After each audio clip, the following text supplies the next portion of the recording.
Togo Info, le Togo à votre portée.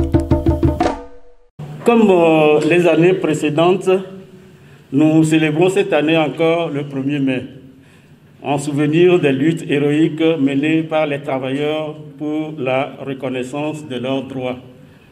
C'est à ce propos qu'au nom du Conseil national du patronat et au nom de l'ensemble des employeurs du secteur privé, nous voudrions adresser ce message à l'ensemble du monde du travail, en particulier aux organisations syndicales et à leurs responsables. L'adage populaire affirme que le travail libère et ennoblit l'homme. Et Voltaire a renchéri au XIXe siècle pour dire que le travail éloigne de nous 3 mots qui sont l'ennui, le vice et le besoin. Cependant, il faut prendre garde pour qu'à terme, le travail ne finisse par servir l'homme. C'est précisément cette mise en garde que les organisations internationales chargées des problèmes de travail et d'emploi consacrent tout leur temps à faire évoluer le monde du travail vers la notion et l'application du principe du travail décent.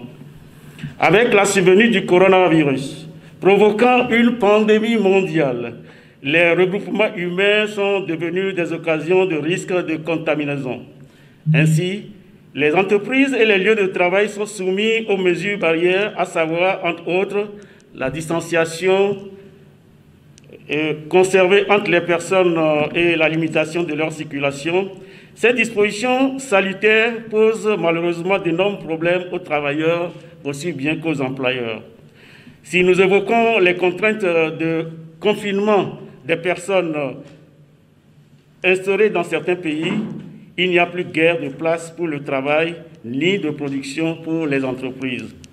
Qu'il me soit permis ici de saluer le courage, l'abnégation, le sacrifice de tous ces travailleurs et de tous ces employeurs qui se battent inlassablement jour et nuit pour notre existence. Il faut reconnaître cependant que nous nous trouvons aujourd'hui face à une crise sanitaire sans précédent avec des conséquences incommensurables sur l'économie et sur la vie des populations. Ce marasme économique prévisible nous commande tous de nous serrer les coudes, d'adopter les attitudes responsables afin de renforcer la solidarité humaine en vue de lutter efficacement contre cette pandémie. À cet effet, en ce qui nous concerne, nous avons communiqué des informations utiles aux employeurs à travers un guide inspiré de l'Organisation internationale des employeurs, OIE. Donc, ce guide permet aux employeurs de pouvoir savoir les conduites à tenir. Nous avions également élaboré un plan de continuité d'activité en 6 étapes. Donc, c'est le PCA qui permet aux petites et moyennes entreprises de faire face au Covid. Nous avions également élaboré des questionnaires à l'endroit des entreprises pour nous permettre de jauger les impacts sur notre économie.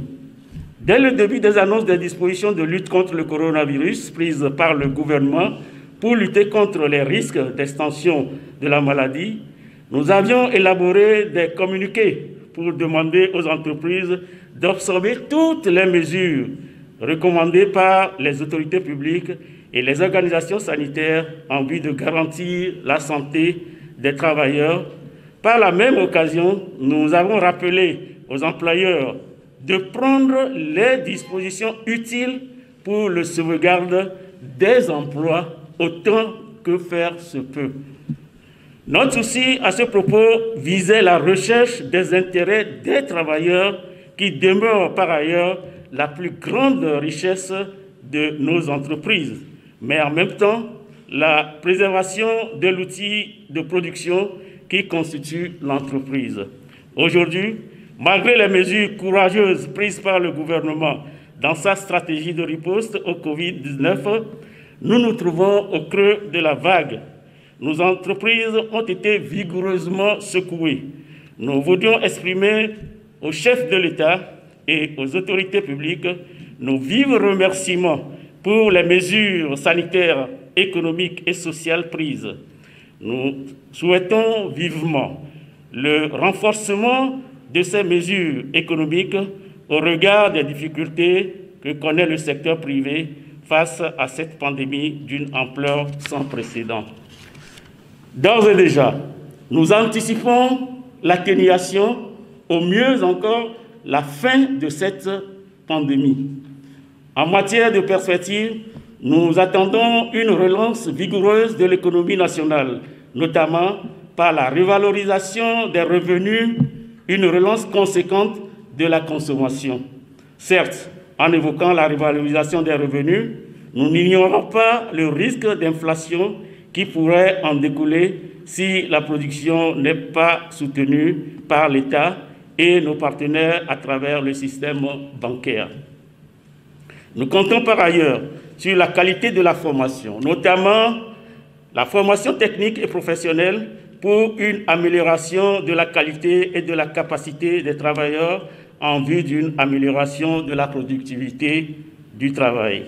En outre, l'accent devra être mis également sur l'auto-emploi formel, afin d'ouvrir les perspectives prometteuses pour l'emploi et les revenus.